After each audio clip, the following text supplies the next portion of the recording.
somba tomate ya ndambo. Malembe tomate obati comme le bio. Ce sont retirés par les gars. Vous devez retirer ces dossiers par les gars. Mais on ne va pas laisser des étrangers venir occuper le pays d'autrui, et si on veut le repousser, on devient génocidaire. Qu'est-ce que cela signifie? La RDC. Et aujourd'hui, on ne va même pas perdre une partie de notre sol en faveur de qui que ce soit. Et cela nous ramène à pouvoir s'asseoir autour d'une table. Comment le Congo, faut qu'on utilise la lettre K. C'est très spécifique. Je suis Afrique, Papa Guélor.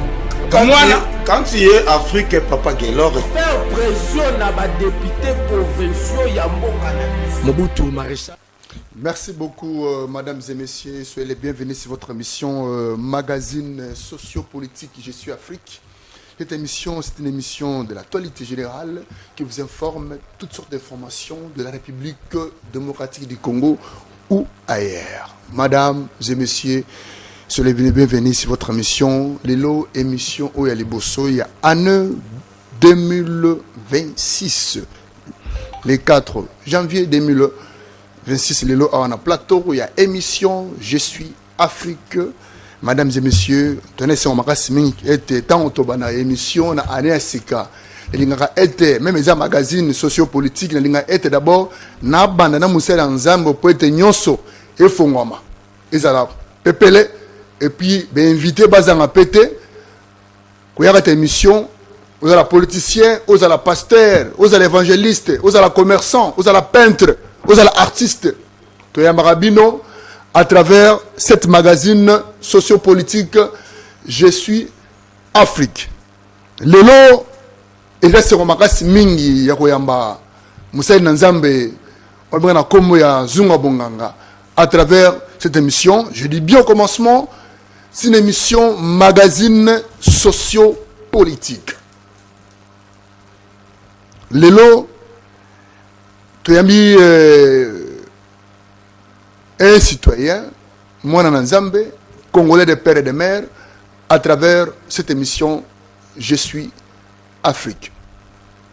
D'abord, on a Pessimbote, on a Tchangou, on a 26 provinces et puis 24 communes de la ville de Kinshasa, 145 territoires, RDC, on a sur Poto, on a sur la chaîne YouTube, Je suis Afrique TV, on a sur Sabona, on a sur la question Mingi. Nous invitons peut-être des questions par rapport à Troisième Testament, Troisième Alliance, l'autre émission pour être à l'imbo la binon importance na yango zanini. Merci na ba motivation na bino, merci la approche na bino pour être musato sala. Ils ont devoir na biso pour na informer bino. Pour c'est une vraie information réelle, peu autant réelle à travers cette émission.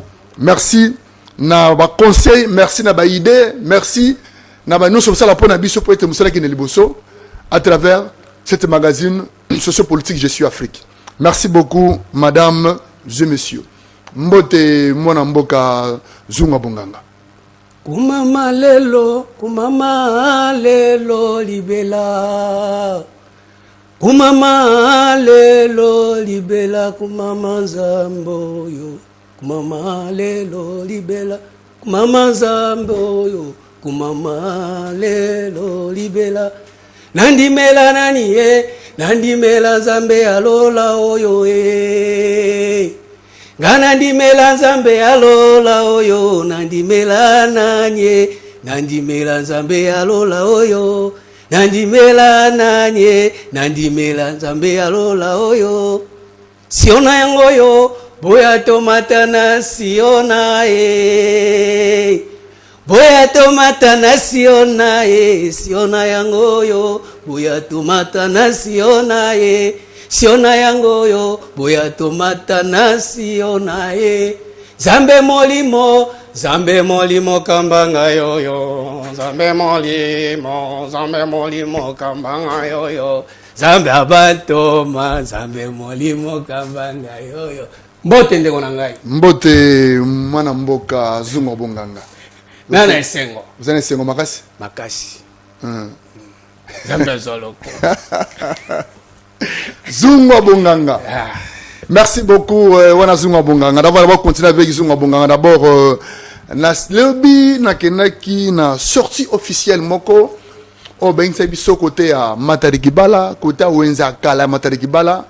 Ben, c'est biso na Lingomba Moko. Oh, et ça a déjà 19 ans. Na Katia Moussala, oh, à Tatan Zambé. Mais, il y avait sortie officielle. Ben, c'est biso Mkola les 3. Vous allez voir, président, où ils allaient communiquer, où il y a message officiel, il y a responsable, il y a 4e génération. 4e génération, et ils font la makambu. 4e génération, et ils font l'ouverture. Il y a Marambo Belé, où il y a Batamaki, peut-être sa solution en Mboka à travers 4e génération. Dans le minité d'abord, on va balancer les éléments. Il y a responsable, il y a église, où il y a 4e génération à travers cette émission Je suis Afrique. Régie, s'il vous plaît, drone. Touti kolakisa na mokili mobimba ezali nouvel ordre mondial. Tata Nzambe alingi restaurer mokili na bango. Tosepelaki na maloba ya mokonzi ya mboka Papa Félix alobi ke molili eke umela sute na mokili. Pamba te lumière esengeli rene pole yango wana pole toyo kotalisa bino awa miango nyonso ya mabe ezala ya mondele ezala ya moto moindo ezosila na mokili. Tata Nzambe alingi adirige mokili na bango na nsima to na nzela ya 4e génération kintu adiluzi tusu matondo mingi euti mosika pamba te essaie déjà 19 ans mais na coulisse parce que makambo Tata Nzambe esengaka te banyoso baye bango na lei ni boye mais lelo vraiment lola likolo elobi ete pesa biso date mo précise tokozala liboso na bino bapandisango mokolo oyo ya lelo 3 janvier 2026 yango wana esengeli toloba mai oyo ekipesa basolution moko emblématique mpona baquestion oyo eza na mboka na biso mpe mokili mobimba oyo ezotungisa bapeple ya Tata Nzambe to bana ya mboka. Yango wana lelo toye kopresente bino mai oyo Tata Nzambe apesi biso na nzela ya mokanda oyo babengi Guerre Mboka. Guerre Mboka elingi koloba motema ya mboka. Motema ya mboka yango evandisi bamibeko makasi kati na mokanda oyo. Yango wana soki topusi mayele mingi bato oyo bayoka makambo oyo Tata Nzambe aloba yango nde ekokisama. Na oyo bayoka te bazwaka mpe mbano na bango. Lelo oyo toye koyebisa mingi Congo pamba te tolobi toza pays solution. Pays solution nango euta na mingi na molimo. Yango wana na makambo toza nango ya molimo tobengisi nano Senko na pape fo baya bayingela nano na église ya na biso awa ya 4e génération pamba te toza na 4e génération. Toza sona leko liboso te ya mibale te misato. Yango wana koyeya na bango awa nde bazwa solution mpona makambo bango ezoluka. Tobengisi mpe susu bakonzi ya mboka surtout président de la république aya na oyo esika na 4e génération po bitumba nyonso oyo bango baza na yango ezwa fin esila surtout oyo ya mobondo. Toyebi mingi baye na bachantage mais biso toye na chantage toye na makambo pamba te soki baye oyo bakobafue yango ezala mwa matata. Sikoyo na niveau oyo ezali ya mokili totelemeli nano problème ya ba frontière. Tata Nzambe ayebi ba frontière te ndenge toyebi avocat na mboka mosusu fozala na visa fozala na laisser passer to ozala na fait de route mais na 4e génération balobi makambo wana ezosila mpona kokende France États-Unis partout ezali sute oyo akomeka kobafuye yango aozwa frappe. Deuxièmement lisusu mpona mibeko oyo soko bafoué bamama balingi kolata bapantalon bakolan soki yo olati yango okomona okomi mwana mobali soki omoni okomi mwana mobali komitungisama te loba yo moko obwaki koyoka mongongo ya tata nzambe topesi susu mibeko pamba te na bandeko oyo basalaka mosala ya butu ya bondumba bayebaki soki abimi moto akozwa ye liputa akomona ye te akozonga ndako ni to motakala mibeko eza ebele oyo biso toza na yango awa oyo ekesama na miso ya bato bakamwa te baya koluka biso mpona bazwa basolution oyo eza emblématique oyo lola deja epesi yango mpona mokili mobimba yango wana ezali Ker Mboka mokanda oyo ya sika po libérer Congo afoki pe mokili mobimba et résoudre ba guerre ya mokili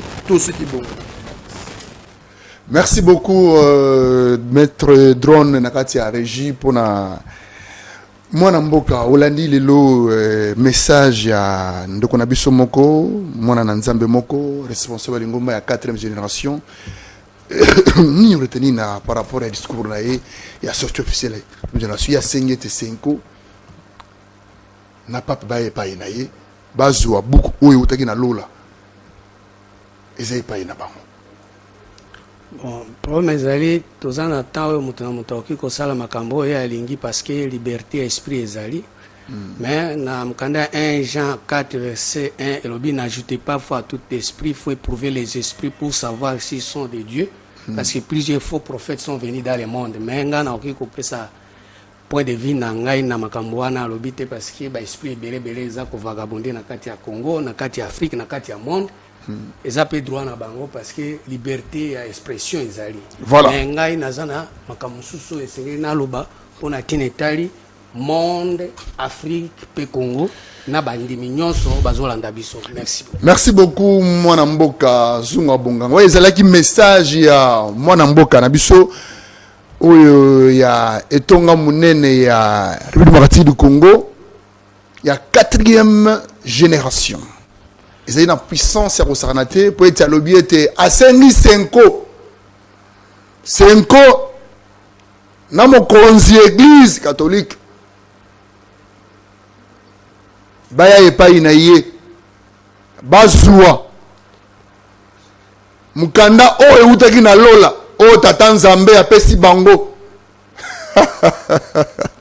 mais tokoyamba mwana mboka à travers cette émission awa akoya na plateau tokobeta masolo nebiki mituna ezeli otunaki biso na internet na ba YouTube tout cela TikTok Facebook tokoyambe na plateau et tokobengisa ye tokobeta masolo elongo na mwana mboka ya 4e génération mwana mboka Zunga Bonganga lelo mituna ezebele mingi po ya likambo ya 3e testament bato balobi ete nous avons la première alliance, nous avons la premier testament, nous avons la deuxième alliance, comme on dit, deuxième testament. Si la troisième alliance, Ozoloba était troisième testament ekoya. Troisième testament ekoya, na lolenge kan. Pena nenge mini oyo, bat ba comprendre que troisième testament ezoya. Yango, Congolais sengete, pe diaspora libanda mboka. Olimbo la bango lolenge kani oyo 3e testament ekoya Nzambe azwa lokumu nakanisi bandeko ebele bazolanda biso bayebi bien que père de la foi Abraham azalaki na alliance mibale oyo azalaki ko utiliser par rapport na basi oyo azalaki na bango moko Agar moko Sarah. Basi wana selon Galate 4 21 izolobisa biso eza des alliances siko na kati ya alliance wana Agar auti na Egypte Sarah azali ndeko ya Abraham yango wana omoni bato bazana des alliances wana ezosala ke bato bazo vivre alliance ya Agar oyo ezali na nzela ya loi alliance ya Sarah oyo ezali na nzela ya richesse oyo bapesaki yango Isaac par rapport na Genèse 25 verset 5 à 6 siko lelo tozoya na 3e testament oyo ezali alliance ya Melchisedek eza alliance oyo même papa ayebi yango te. Eza alliance non, oyo non, non, non, non, batu non. nyonso basambelaka nzambe bayebi yango Mwana te. mboka Zuma Bonganga ndeni alliance ko ya papa yebango tende na zape muto nzamba révélera kati. Nzambe a révélé par alliance par rapport à quoi révélé alliance ya Agar oyo ezali komema bato na Égypte. Ndeni ko ba ete alliance zo ka muto yebango zaka yomo kaka. Ba prophète bela mboko ba yebango te. Eza alliance ya sika eza 3e testament na mini ndenge na oloba boy muto atamoko ayebi yango azate. Parce que ceux qui bayebaka yango bayengaki bamettre yango avec guerre de façon que bato bavivre yango. Donc nzamba révélé ka yo. Problème ezali nini na minute oyo tozoloba nzambe arevele yango eza bato mosusu baza wana bazolinga koyeba yango mpe baza na kati na yango me bayebi yango te parce que eza makambo ya éternité mpo makambo ya vie éternelle moto ata moko ayebi yango aza te bato nyonso bayebi alliance ya vie passagère oyo ezomema bato na kati na servitude na kati na bombo na kati na Égypte de façon que bazo adorer ba veau d'or. Aaron azosalela bango tilelo. Comment deuxième alliance ils permettre Jésus mwana ya Marie o azalaki vierge par rapport na makambo nzambe. Marie ayebaki makambo nzambe te mais Jésus Marie ayebaki makambo ya ba Saint-Esprit na makambo ya Joseph parce que mwana abotaki na libuma otaki na Saint-Esprit autaki pa nzambe te.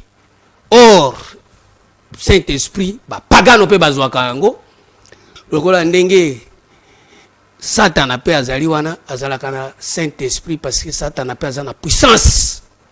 Saint-Esprit eza puissance eza force ya moni bato ebele bazosalela Satan bazana force bazana puissance ya ko manipuler mitu ya bato de façon que bato batikalaka wana ya moni lelo tozwa siko na 3e testament ezali alliance mususu ya Melchisedek. Alliance ya Melchisedek mutu atamoko ayebi yango te. Po soki nzambe alingaka bato alingaka tinda alliance wana liboso mais atindi première alliance oyo na nzela ya Moïse o Moïse amemeli bato loi atindi deuxième alliance oyo na Jésus oyo Jésus azomemela bato vérité na grâce na miracle oyo ezomema bato na vie passagère oyo ezotia bato bakomi lelo ba incrédule. Siko na minute oyo tozoloba bwe bato balingi okota na kati na 3e alliance esengeli premièrement mutu ekende parce que mutu ya nyoka nde ezosala makambo parce que nzambe depuis alongolaki mutu na kati ya projet na ye na jardin oyo aplantaki na Genèse 2 verset 8 à 9 akangi porte ya jardin mutu atamoko atikala kokota kuna azate.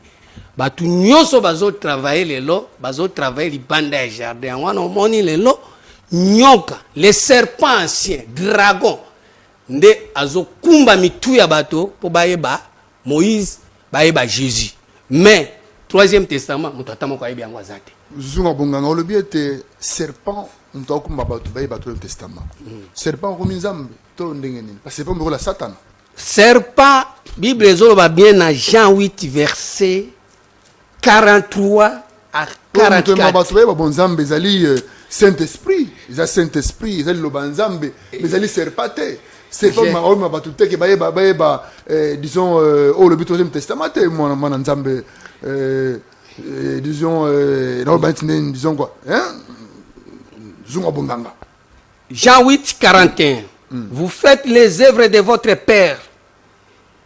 Ils lui dirent: nous ne sommes pas des enfants illégitimes. Nous avons un seul Père, Dieu. Jésus leur dit: si Dieu était votre Père, vous m'aimeriez. Car c'est de Dieu que je suis sorti et que je viens. Je ne suis pas venu de moi-même, mais c'est lui qui m'a envoyé. Alors, na ye na nzela nanga moko te nzambe nde atindaki ngai siko pona kolakisa ke nzambe atindaki ye me batu nyonso bazolanda ye bayebi ete nde alobi boye akontinue alobi boye. Pourquoi ne comprenez-vous pas mon langage? Parce que vous ne pouvez pas écouter ma parole. Vous avez pour père le diable. Vous voulez accomplir les désirs de votre père. Il est le meurtrier. Il est le meurtrier dès le commencement. Il ne se tient pas dans la vérité parce qu'il n'y a pas de vérité en lui. Lorsqu'il préfère le mensonge, il part de ses propres fonds. Car il est le menteur, le père du mensonge. Ça veut dire, tata oyabotaka mensonge. tata ya botaka lokuta ezali diable. Ça veut dire tata ya lokuta soko moni lokuta azotambola tata na ye eza diable. So bato belé balingi diable par rapport na lokuta. Or lokuta nde ezosala sikoyo ke nyoka azomema mitu ya bato na lokuta. Or lokuta wana dès le commencement. Pourquoi? Parce que tango nzambe asalaki jardin atiaki arbre de vie au milieu du jardin. Bato batikali ko travailler na jardin te, Adam atikali ko travailler na jardin te, Eve atikali ko travailler na jardin te, nyoka pe atikali ko travailler na jardin te. Mais ba bimi libanda ya jardin, babandi osala musala. So tango bazolo ba makambo, bakoloba makambo ya nzambe te, bakoloba makambo na bango moko. C'est-à-dire mutu soki alingi atia liloba nzambe akotia makambo na ye, akotia makambo ya nzambe te. Akoloba makambo ye ayebi. Makambo ya atanga na classe, makambo ya sosoli, makambo ya atanga na bakutime, makambo ya atanga na ba ancêtre, makambo ya atanga par rapport na bamboko ya atambo na babilamba azana ngo na vieux ya zomene. So tango azolo wa makambo wana epa nzambe nyonso eza lokuta. Parce que na minute wana eza na bonzambe na kati te. Parce que tango nzambe alingi makambo na ye, il faut premièrement mwana na ye, makambo na ye eza na première position. Ya omoni motata moko azosa makambo nzambe azate. Attends mon côté. Donc ça justement donc la Bible ba mangomba to mone belé na mboka na biso Congo awe belé de ba on malamu ka te ezali problème ya mangomba te za makambo ya mutu na mutu ata moko soki ezaka ata mutu ata moko ba serviteur to mona ba télévision ba serviteur de Dieu ba prophète ba bishop ba révérend ba docteur en haut donc ba ça l'ensemble te. Romains 3 verset 10 selon qu'il est écrit il n'y a pas de juste, pas même un seul, Nul n'est intelligent, ni ne cherche Dieu. Tous sont égarés, tous sont pervertis. Il n'en a aucun qui fasse le bien, pas même un seul. Romains 3. Matam tout mon kazate. Pourquoi? Parce que tant que tu batiki makambo nzambe azalaki nango projet na kati ya jardin. Basali makambo nyoka apesi yango mwasi. Eza projet ya nzambe te. Yango no moni lelo ba église nyonso. Les églises à nyoka, les églises à dragon, les églises à diable. Parce que diable est dans kumba bango. Or, tant que diable est dans kumba bango, beaucoup zanga ko bota te boko bota. Parce que Adam et Ève, après avoir ko zangela nzambe, bazalaki ba stérilité, ba botaki. Mwana na bango ali boso zalaki Caïn. Mwana bango ami balé zalaki Abel. Or, Caïn na Abel, ils allaient première alliance na deuxième alliance. Or, première alliance, bato bazo sali. Bazo bimisa biloko ya champ, bazo bimisa biloko ya mabele. Ya moni tango bazalaki na champ, Caïn abomaki Abel. Pourquoi? Parce que offrande ya Caïn ezaki biloko ya mabele. Après ça biloko après ça offrande ya biloko ya likolote. Après ça biloko ya terre à terre. Ya moni lelo église nyonso soko koti lelo, soko lobi makambo ya terre à terre te, bon dimela ote. So lingi église ba ya mbayo. Makambo terre à terre. Makambo terre à terre, dans l'église, oh, basala nzambe bino bolo bakabiso, boterre biso, na mangomba. Et c'est là que la makamoni, c'est un exemple. Tu vas comprendre d'abord, qui s'avoue par rapport qu'il y a le lengekani, oh, basala nzambe, c'est un terre à terre, na kati mangomba. Philippiens 3 verset 18. Car il en a plusieurs qui marchent en ennemi de la croix de Christ. Je vous avez souvent parlé et j'en parle maintenant en plaira. Leur fin sera la perdition. Ils ont pour Dieu leur ventre. Ils mettent leur gloire dans ce qui est fait leur honte. Ils ne pensent qu'aux choses de la terre. Ils ne pensent qu'aux choses de la terre. Bakani sakakaka makambo ya nini? Ya terre à terre. Ça veut dire soki bango makambo ya terre à terre. Bazui makanisi nyonso batondisi yango wana nzambe na bango ezali bumu na bango yango wana omoni lelo bato bazokanisa makambo ya terre à terre ofungola l'église babandi kolobela makambo ya terre à terre église pe etondi makanisi na bango ezaka kaka wana or nzambe na bango ezali bumu na bango. Est-ce que côté ya mutu akende poto okobala okosala boye ezali sumu bible sema na Bible 1 Corinthiens 3 verset 20 oh nzambe sunga milimo Bible zoloba. Encore le Seigneur connaît les pensées des sages. Elle sait qu'elles sont vaines. Ça veut dire bazaba sage. Mais makansi bango na bango nzambe ayebi. Eza makambo ya vanité. Kokende poto eza na éternité te. Kobala eza na éternité te. Kobota eza na éternité te. kozwa visa eza na éternité te kosomba bandako eza na éternité te eza makambo moko passager. Or makambo wana nde sikoyo barace de vipère libote ya nyoka balingi yango mingi. Bible que personne donc ne mette sa gloire dans des hommes, car tout est en vous. Soit Paul, soit Apollos, soit Céphas, soit le monde, soit la vie, soit la mort, soit les choses présentes, soit les choses à venir. Tout est en vous et vous êtes en Christ et Christ est en Dieu. Ça veut dire Nzambe ayebi mutu te, Nzambe ayebi babiloko wana te, babiloko wana nyonso babi. Nzambe alobi bien que Christ azakati na bango. Christ ndeza ya dans vous. Christ ndeza ya biso. Siko problème ezani, il faut que mutu aluka nde Christ. Ko luka biloko te. Luka Christ. Mais bato baluka Christ te. Bato bayaka ko luka Paul, bayaka ko luka vie, bayaka ko luka avenir, bayaka ko luka bamdaku, bayaka ko luka bamombongo, bayaka ko luka babiloko nyonso bani. Mais baluka ka Christ te. Or Christ nde Nzambe ayebi. Bino esengeli bozala na Christ nde Nzambe ayebi. So bato balingi Christ te, balingi biloko oyo Nzambe azosala. Yango moni lelo toza na banda kwa Nzambe ya babiloko. Na mutuna moko o bando batunaki na chaîne ya biso YouTube Je suis Afrique TV. Et s'il y a une différence entre Jésus et Christ. Marie tango azwaki zemi ange Gabriel ayebisaki okobota mwana. Zela. Nazo ebisa yo na peso exemple. Il y a une différence entre Jésus et Christ. Marie tango azwaki zemi. Marie tango azwaki conception. Eza mutuna bato batuni pour répondre. Nazo répondre yango bien là, clairement. Voilà. Marie tango azwaki zemi ange Gabriel ayebisaki okobota mwana opese kombo Jésus. Ayebisaki ete okobota Christ. Ayebisaki okobota kombo mwana okopesa ye kombo Jésus. Mais qu'est-ce que Yesu mwana ka ene Christ ka?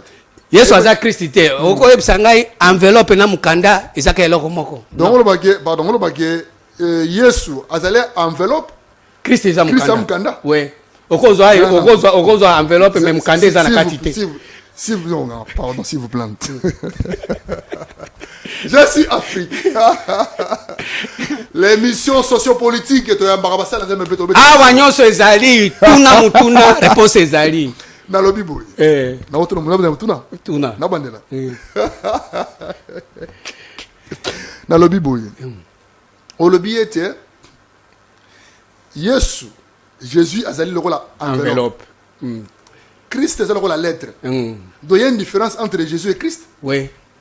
Différence ezali entre limbo la biso siko bato na biso na sika itando ikena bandako ba comprendre bana masina bana yolo bana kingabwa bana ipene bana selembao bana bumbu bana nyonso tu ya limete bana nyonso tu ya kasavubu bana selembao partout na Matadi Bala na Mitendi na Congo Central Brazzaville na Potopoto na Mongali peli bana mboka na poto zo na biso ba comprendre sika wana différence inezali entre Jésus avec Christ.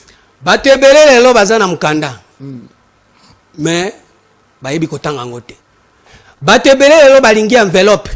Bayebi kotanga ngo. Mais enveloppe boka kango na fulu. Nde Yesu. Ndenge tozolo babwe, batebele balingi parole faite chair. Diloba nzoto. Ezali Yesu. Jean 1 verset 14.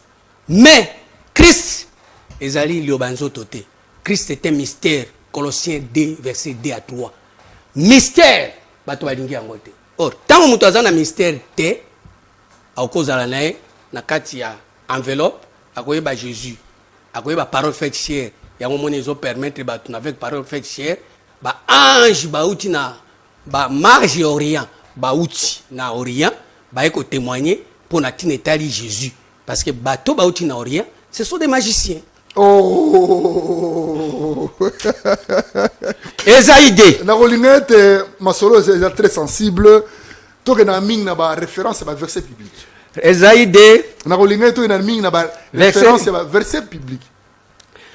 Esaïde verset 6. Car tu as abandonné ton peuple, la maison de Jacob. Pardon, bandela malembe. Malembe batuba la biso ba comprendre. L'émission est très suivie. Voilà. Car tu as abandonné ton peuple, verset la maison de Jacob. Verset nini. Esaïde 6. Esaïde 6. Car tu as abandonné ton peuple, la maison de Jacob, parce qu'ils sont pleins d'Orient. Ils s'en donnent à la magie, comme des Philistins. Donc, on peut la magie. On peut la magie. Le pays est rempli d'argent et de l'or. Il y a des trésors sans fin. Le pays est rempli de chevaux Et il y a des chars sans nombre. Le pays est rempli d'idoles. Bikeko. Donc le pays est rempli d'idoles. Ça veut dire bato baza na orient bandi bikeko mingi. Yango mona mingi au tia monima akiafuka meliwana. Soka moni yeso abotami. Ça veut dire qu'il y a bato ba tiaka ba photo na banda za idolâtrie, ba ça idolâtrie. Biloko nyonso wana eza magie. Et pas Nzambe azo reconnaître yango que eza bana ba fils d'Orient. C'est autant que l'église catholique est semble la Maria et puis Kimbangi se batiaka photo ya Kimbangu na sima boy tata simo Kimbangu yende molimo santo. Nyonso na eza mabe na linga to ke kata ba référence. Donc tu as contre l'église catholique ni contre l'église disons catholique bien Kimbangi c'était. Donc disons quoi ne ba comprendre l'importance ya si je te le bela likambo Troisième Testament. Na kati ya Bible réponse ezana makambo nyonso. Ézéchiel 20 verset 39. Et vous, maison d'Israël, ainsi parle le Seigneur l'Éternel, allez servir chacun vos idoles. Mais après cela, vous m'écouterez. Zambé nda pesi priorité, mutamta kende ko servir ba ngba kikonaye. Zamba boya ka mutamta kende ko servir ba kikonaye. Mais après nde ko servir nde boya ko luka nzambe. Po tant bozo servir ekeko, bo luka nzambe te. Bo luka bikeko. Bo luka ba vodor. Or ba vodor wana. Ezaka église catholique nde azana ngote. Ezaba église nyonso. Bato basi batie bikeko na bango. Toyebi ezalaka boye. Awe pa na biso balata kitambala, awe pa na biso avant ko kote folongola sapato, awe pa na biso fo sukola makolo na mai, babiloko nyonso ezaba bikeko na bango. Or tant bato basala bikeko wana, Nzambe azana kati ya biloko wana te. Parce que Dieu n'est pas dans la chair.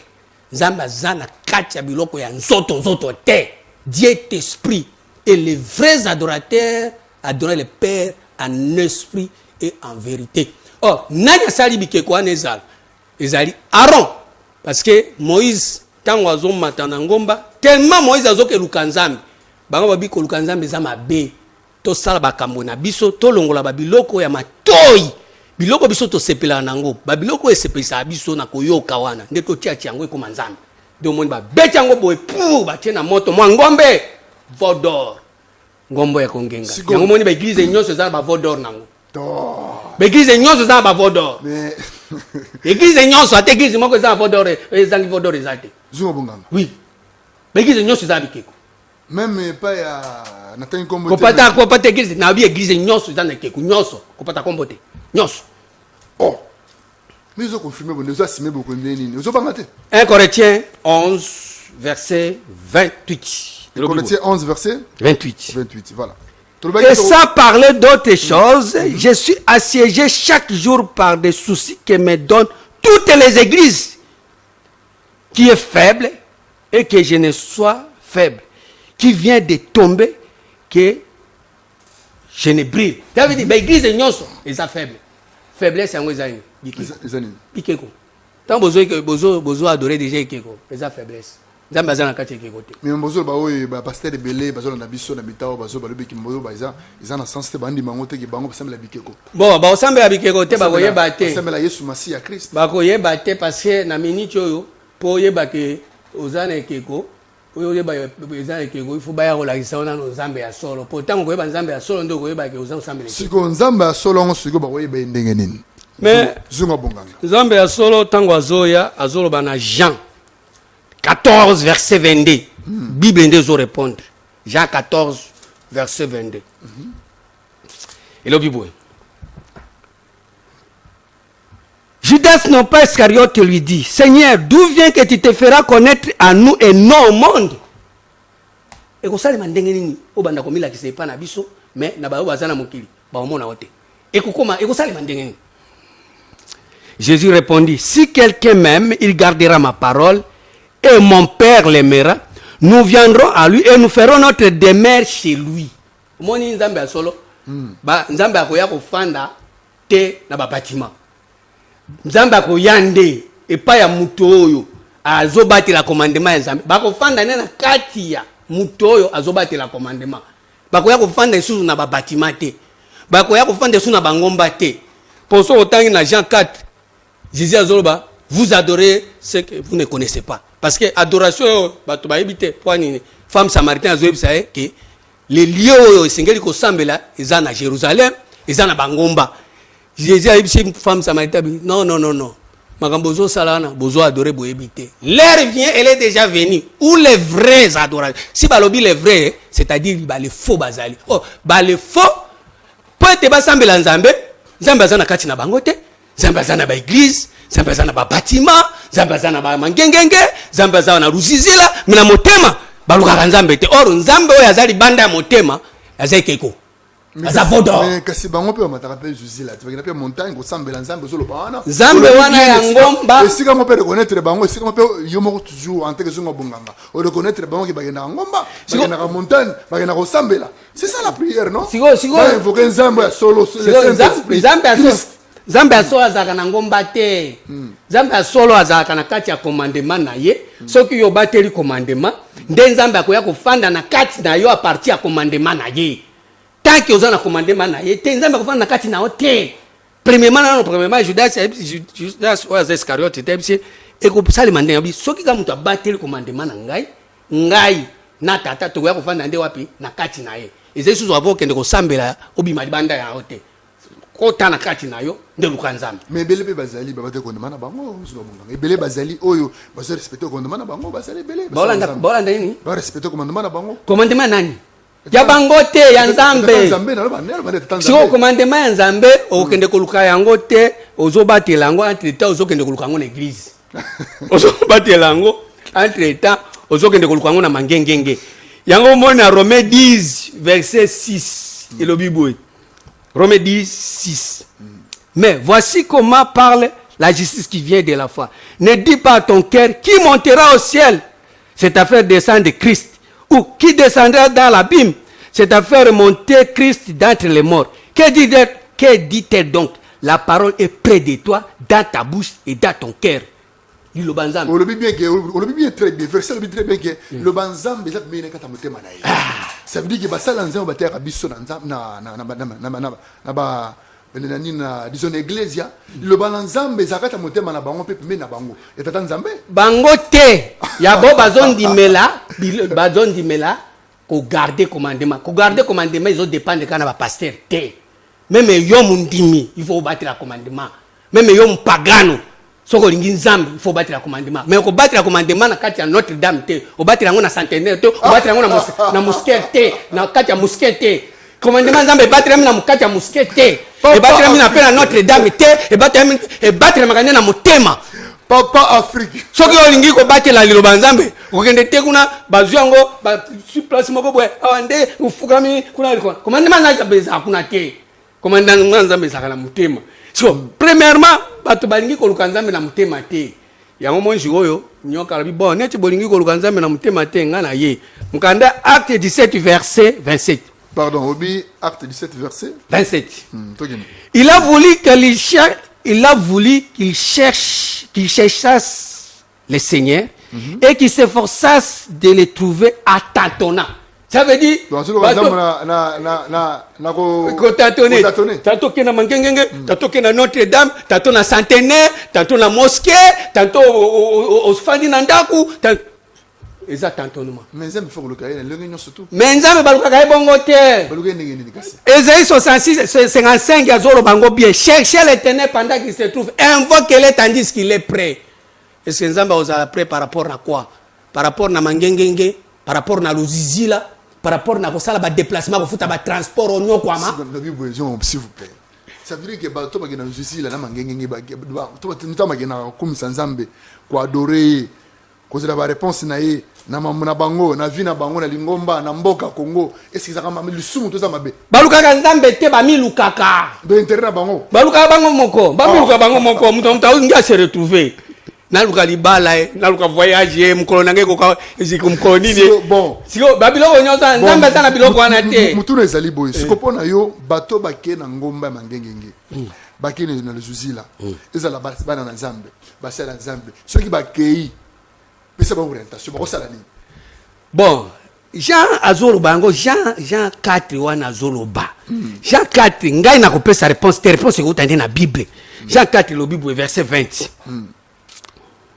Nos pères ont adoré sur cette montagne. Et vous vous dites que les lieux où il faut adorer, c'est à Jérusalem. Femme lui dit Jésus, crois-moi, l'heure vient où elle ne sera ni sur cette montagne, ni à Jérusalem que vous adorerez le Père. Et c'est sous Nabakamba Bangombate. Et c'est sous Makamba Jérusalem. Pour aucun Goluka Nzambe faut qu'il y ait un Kamba. Et ça Jérusalem. Qu'on a sous-outé. Oui, besoin adorer Makambo, bien besoin de pardon. Ne pas adorer Nzambe, il faut qu'il y ait un Kamba. Mais Baninga Nayoka Balba, Kamba est à Jérusalem. Na cité Tenga, oui, c'est un Kamba, tout le temps, Gango, Toyoka, Gango, Balba, c'est à Jérusalem. Mais et c'est ce Makamba Kamba, c'est ce Makamba Jérusalem était. Vous savez que ne pas adorer le Boye Pité. Là, dans la Congo, on a une information. Quand on a eu que Kamba est à Jérusalem, na Okoanga Nango. Na tout le monde bango te na zolo ba par rapport ndenge bango moko ba tia kabiso na chaîne na bango. Si autant bazo tia ngana koyoka te tango na zoyo kawana na kosobani. Na ba na tanga bio. Bango ba bisinga na ke na Kamba na Jérusalem ngana tanga ba bi zesu makamba Kamba. Ba kimbangiste ba na bango à l'aise. Oti catholique vous kimbangiste. Ngana awa na tuma mtu te no tanga Bible. Ba tangi Jérusalem na Bible. Izanga mna komango te Bible ngam na tanga na komango. Badala fait ça on a badala. Badala fait ça. Bible. Abi. Comment verset dit les gens Jean 4, verset 20. Voilà. Nos pères ont adoré sur cette montagne et vous dites, vous que les lieux où il faut adorer, c'est à Jérusalem. Femme, lui dit Jésus, crois-moi, l'heure vient où ce ne sera ni sur cette montagne, ni à Jérusalem que vous adorez les pères. Vous adorez ce que vous ne connaissez pas. Nous adorons ce que nous connaissons, car le salut vient des Juifs. Mais l'heure vient, elle est déjà venue, où les vrais adorateurs adorent les Pères en esprit et en vérité. Car ce sont là les adorateurs que les Pères demandent, en esprit et en vérité. Kamba te, batu nyonso eza na ngomba. Ah non, ba makamba kamba, non ba makamba Jérusalem na ngomba. Babe ce sont makamba ke na ngomba te. Jérusalem pesa eza kuna te eza na ngomba te. Na ngomba, babi pe na ngomba, mangengenge luzizila badara bangomba nyonso ata soko fabriquer ya ngomba. Dans la Bible, Jérusalem eza na ngomba te. Na ozo se baser mingi na Jérusalem kwa. Mais na mini cho siko Jérusalem o Bible zolo bawa. O ba femme samaritain bakenda ko adorer. Siko wa bi na wana okoki siko kende ko adorer. No or bangomba nyonso wana. O to yemba ba yemba te nzamba luzila. Siko problème ezani. Tango muto azo adorer na ngomba. Tango muto azo adorer na mangengenge, ba ko adorer en esprit, en vérité. Ba ko adorer en chair. Or adoration ya chair, eza adoration ya diable. Parce que diable nde alinga muto adorer na chair na nzoto. Mais bango balobate ke ba adorer na nzoto. Mais bango balobaka te mais véritable adoration ezali na esprit selon Nzambe. Véritable adoration eza un esprit de vérité. Le lenga ne sowe ba ke muto adorer na chair ton esprit. Bon, muto azo adorer en esprit azana ko kende ko futa ba transporter. Azana ta ko nyoko matena bangomba atoki azana ta wana te. Si on te mona bangomba bazi banzete bazoki na ngomba bazoki taboye ba souffrir ko luka Nzambe. Ba sika nyonso ligue parce que Nzambe luka kaye. Il faut que luka Nzambe so ngabonganga. Bozo monte bato ko mburi na mutu. Siko problème ezani, mabeza nini? Bato ole ba luka Nzambe ba kende ko mi luka.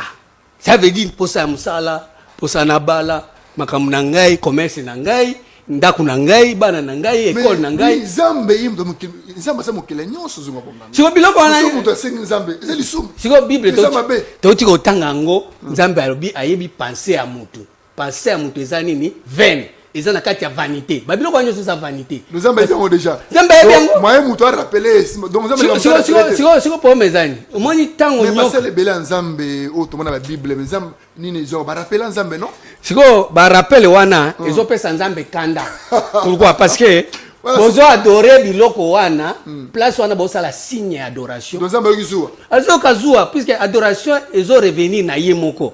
So bato bazo adorer yete mais bazo adorer babiloko wana. Or na kati adoration babiloko wana ndesko Jésus azo discuter na femme samaritaine parce que akutaki femme samaritaine na libulu ya mai. Azo toka mai. Azo ebisa femme samaritaine obi nazo kaposa mai pesa nga mai. Femme samaritaine obi yo nangai boyokani tozala kala boyokani te na Jean 4. So obi bon yo soko yebaka mutu azosenga o mai yo nde olinga kosenga ye mai. Ça veut dire Jésus azalaki na mai mususu. Siko mai oyo ya Jésus wana mutu atamoka alinga yango te. Mais mai ya libulu o banyama bamelaka o bato bamelaka yango nde balingaka. Or mai ezani ba enseignement. Ba enseignement nyonso ya makambo ya biso. Soko zo enseigner makambo ya ndenge ni kofanda na ndako kotanda mbeto koyamba mobali bato bandimi yango. Mais kota siko na makambo ya Christ, makambo ya mystère, makambo ya révélation, makambo ya rema, makambo ya kubungisa bato maele po balongwa ne pas Satan. Balingi yango te. Babi wana wana tozelaka tango asuka. Mais so yebisi bango nzamba alingi nzamba pamboli oke potombulo ezaya yo na moniki kosomba mutu ka kosomba vati otambola na jipe ya sika. Amonika anzambe azalia. Obilo wanyo sezabilo batia Satan bazo yango. Batia science okiste bazozo yango, ba mindele bazozo yango pour rien, bazoboma biso likola ba diamant, or coltan bazozo ba biloko wana bazosalela yango ba biloko biso moko tosomba yango trop cher. Ba yebi nzambe te. Mutuna moko. Et aussi à partir à Paris, est-ce que l'Église, au moment actuel, a détruit l'image de la famille, vrai ou faux? Premièrement, non, Église est athée. Ah, on a Congo Église est athée. Je réponds à Mutuna Batuni. Nabi boy, premièrement. Batini Mutuna Natuna yo pour répondre papa. Premièrement, Nazolo Baboy, Église est athée. On nous soutient nango, eza ba maison, batu ba ntamutazo ça la commerce naï. Natuni boy. Abandele Mutuna nanga. Est-ce que l'Église a détruit l'image de la famille, vrai ou faux? Si premièrement, na couper son réponse n'est pas que l'Église est athée. Parce que Bible est sa pierre. Donc, l'Église est belle, bien moko somo na monte. Matthieu 16 verset 17. Jésus, reprenant la parole, lui dit: Tu es heureux, Simon, fils de Jonas, car ce ne sont pas la chair et le sang qui t'ont révélé cela, mais c'est mon Père qui est dans le ciel. Et moi, je te dis que tu es Pierre, et que sur cette pierre, je bâtirai mon église. C'est-à-dire, église oyo Pierre, Jésus a la pierre, eza Pierre, ayebaki makambo nini, sengeli aloba, pour être Jésus a témoigné que à partir de Pierre, de na kotonga nini, église na ngai. Or, Pierre oyo Pierre ayebaki, ce n'est que Christ. Alors, tu es le Christ. Eza nzoto na makila tende mutu révélé makambo ba église. Eza tata na ngai. Po, bato ba okende église ba okenda nzoto. Bato ba okende église ba okenda makila. Mais nzoto na makila eyebi église ya bandako. Mais soki nzamba longoli nzoto alongoli makila, nde okoyeba sikoyo Christ. Or tango koyeba Christ, nde sikoyo église ekotongama. Po église eza ba église ya ba bâtiment te. Église esengeli Christ azala wana. Or Christ ezali babenga yango fondation, libanga, mwelon. O esengeli tango bazotonga ndako boye mupepe ata moko esa nini ebuka yango te. Mais libanga babwakisa. Batu nyonso po batonga ndako bazobwakisa Christ. Parce que bayebi ke so batongi ndako na libanga mupepe ya ba prophétie alukuta. Ekokoka ko Yesu ko résister te yango babitotika totonga na Christ te po ba prophétie alukuta déméré. Bato ba bana kosala makambo na ndenge na bango. Ya moni lelo prophétie zozo esika. Or Christ tango azoya azo mettre fin na ba prophétie. Mais prophétie non, je vais compliquer ce thé. Parce que c'est moi qui na suka déjà émission. Au lobby esika moko lobby était prophétie moi qui na suka. Et puis au lobby société prophétie wana eza malamu mais tout monde était prophétie lelo oyo ne fait détruire image de la famille. Prophétie lelo oyo yango comme si était tout monde ba shege bele na balabala. Prophétie oyo yango yumoni était ba famille comme séparée. Ba mabale kufi. Ba mariage baby. Ba ndeko ba kabani à travers la prophétie. Mutuna ngezali boye. Nini oyo lelo troisième alliance et bongisi concernant la prophétie médiocre. On bien médiocre. Oyo ba pesaka na ba batu pe na famille. Oyo ka bolaka famille na ba faye belé. Maloba na mboka nao. 2 Chroniques 18. Et Michel dit: Écoutez donc la parole de l'Éternel. J'ai vu l'Éternel assis sur son trône et toutes les armées des cieux se tenaient à sa droite et à sa gauche. Nzambe afandi na trône na ye ba armée nyonso ya likolo bamususu bafandi na gauche bamususu bafandi na droite tango wana ba armée bafandi wana Nzambe moko bafandi na katikati. Et l'Éternel dit qui se dirige à Cab, roi d'Israël, pour qu'il monte à Ramoth, à Galate, et qu'il périsse. Il répondit l'un d'une manière, l'autre d'une autre. Et un esprit vint se présenter devant l'Éternel. Il dit, moi, je le séduirai. L'Éternel lui dit, comment je sortirai? Répondit-il, et je serai un esprit de mensonge. Des esprits wana, des esprits ya ba prophète, esprit ya lokuta. Abi ngai na ko bima na ko séduire pour ba esprit ya séduction. Des opesa ba prophétie wana de façon que bato ba kabwana. Ba esprit ya séduction, des opesa ba prophétie pour être bato ba boya ba parents na bango, ba boya bana na bango, ba boya ndaku na bango, ba kima n'importe où pour na ko kima Satan. Or Satan azalaka na babiloko te. Satan azana kati ya mutu na moko la moka mutu otamba na Satan na ye parce que Jésus a dit sa pierre arrière à moi Satan parce que tes pensées ne sont pas les pensées de Dieu, ce sont des pensées des hommes. Marc 8 verset 33. Mutu nyonso azana Satan na ye. Tellement bazui Satan ba pesier promotion. Ba pesier ba valeur tout le temps ko ba kombo na munoko. Ndio moni ayi munene. Moya ko loba magambo ya Nzambe sa te ba loba magambo ya Satan. Yango moni Satan pa ye munene ya pa zo dominer bango. Parce que pensée humaine penser à bon moto et ça que muto abanda ko cultiver kaka songi koina ko swana ko kabola bato division hene tiraema yango nde ko agrandir puis tango ko agrandir comme boya même maman na tozana bitu comme boya même tata na mboka nini olelo troisième testament et le pone kama mboka. Bon, troisième testament ezali les seule unique vision o ezoya pour na ko réveiller pour na ko réanimer pour na ko ressusciter ba esprit nyonso o Jésus na Moïse na Satan na diable ba tiango na kati ya coffre ba tiango na kati ya prison parce que Jésus est moko ngolo ba ke Moïse ngolo ba ke Moïse tiaka ba esprit kata coffre na ndenge nini Jésus na Moïse baza ba criminel non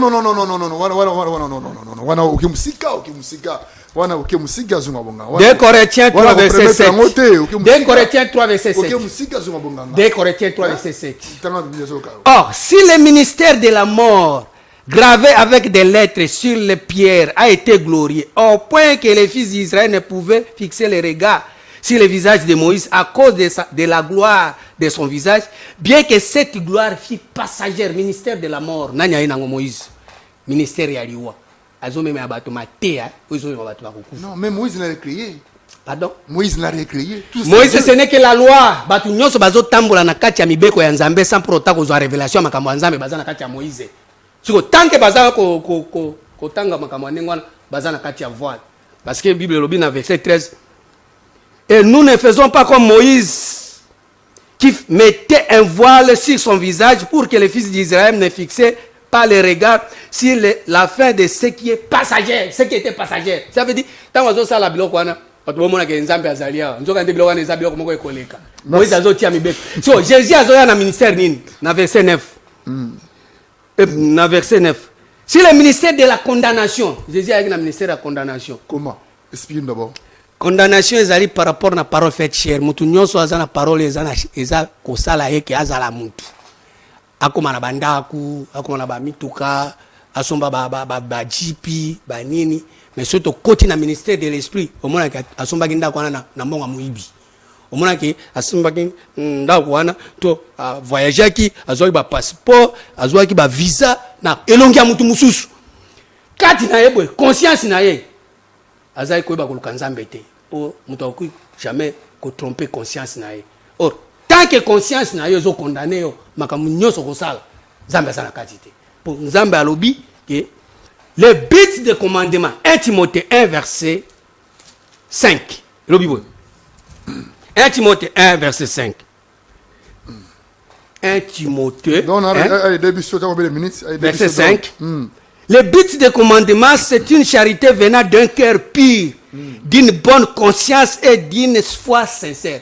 D'un cœur pur. Ça veut dire, est-ce que na motema na yo, conscience na yo, ils ont condamné yo te.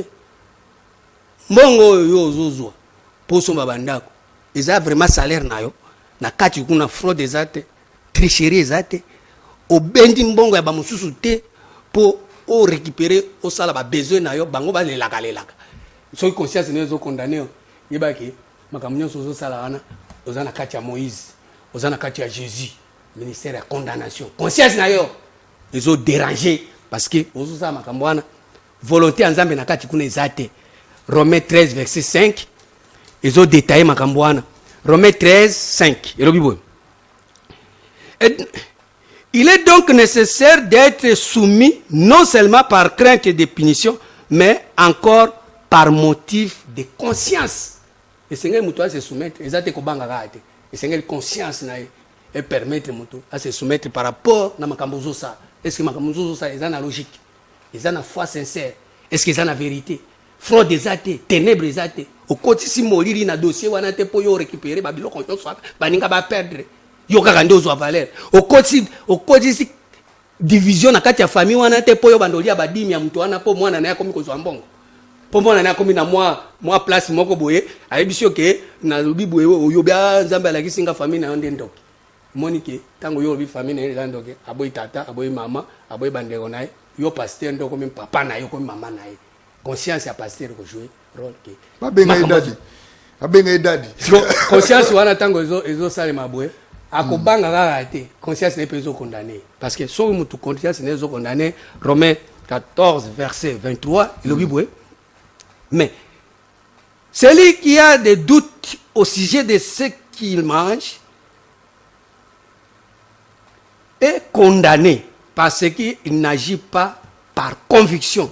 Tout ce qui n'est pas le produit d'une conviction est un péché. C'est un drone. C'est comme le ministre. Oignon c'est conviction et ça m'a soumou. Ça veut dire que tout temps sala makambo na kati nazo comprendre que nazo kabola famille.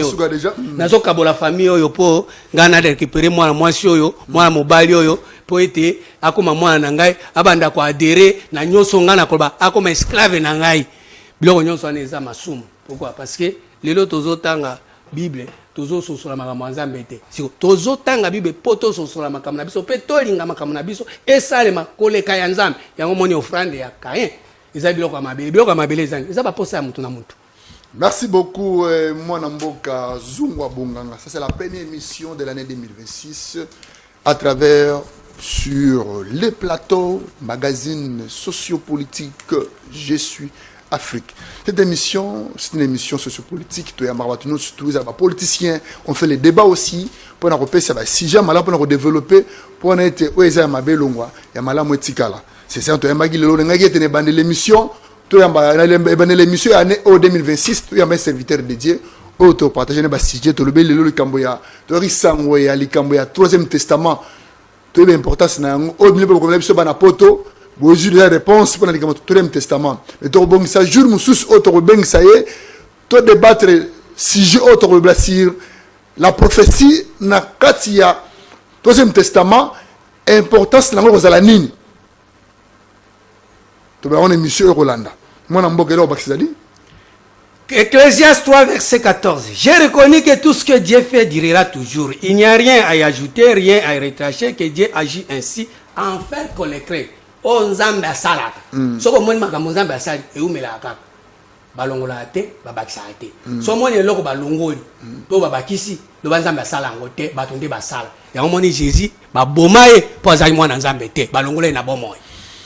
Tumina sur émission maboko bomuki année 2026 Ron Jobsonan mutu les aboy vrai ou faux Yesu Christ azali enveloppe Christ nezali mkanda lettre Nzambe azwa lokumu Hébreux 3 verset 6. Moïse azalaki serviteur na ndako wa Nzambe. Mais Christ il est fils dans sa maison. Sa maison c'est nous. Galates 2 verset 20. Ce n'est plus moi qui vis, c'est Christ qui vit en moi. Ce que Christ a vécu kati na yo. Deuxième question. Vrai ou faux, on le dit que awana mokili église alité. Église alité parce que l'église union sous la faiblesse. 2 Corinthiens 11 verset 28 à 29. Vrai ou faux, on le dit que la première alliance, tout ça qui premier testament, deuxième alliance, Deuxième Testament, Lelo, Troisième Alliance, Troisième Testament, Oku Tata Papa Ebité, vrai ou faux? Zambé azwa lokumu parce que na 2 Corinthiens, 1 Corinthiens 2, verset 9, il dit bien, c'est seulement chose que l'œil n'a pas vu, l'oreille n'a pas entendu, qui ne sont jamais montées au cœur de l'homme. Ce sont les choses que Dieu a préparées pour ceux qui l'aiment. 1 Corinthiens 2, verset 9. Merci beaucoup, mesdames et messieurs. Nous sommes à la fin de l'émission magazine sociopolitique Je suis Afrique. Moi, c'est votre humble serviteur, Papa Afrique. Excusez les lobes, que bande passante de l'égard Abissona Oya, Papa Afrique, exactement nous na côté technique, mais à la prochaine émission, pour moi, on a pessi merci na drone na kati ya régie, na biso ya mukwalelo, merci na bananus tour na biso partout dans le monde. Nous sommes à la fin de l'émission. Mutu azamutema mabe makasi koleka basoso o baliaka le 25 décembre na le 1er janvier. Nombre nango wana, ezali nombre ya mutema be o mutu na contre yo. Nous sommes à la fin de l'émission. Nous sommes à la fin de l'émission. Boya tomata na siona yango yo boya tomata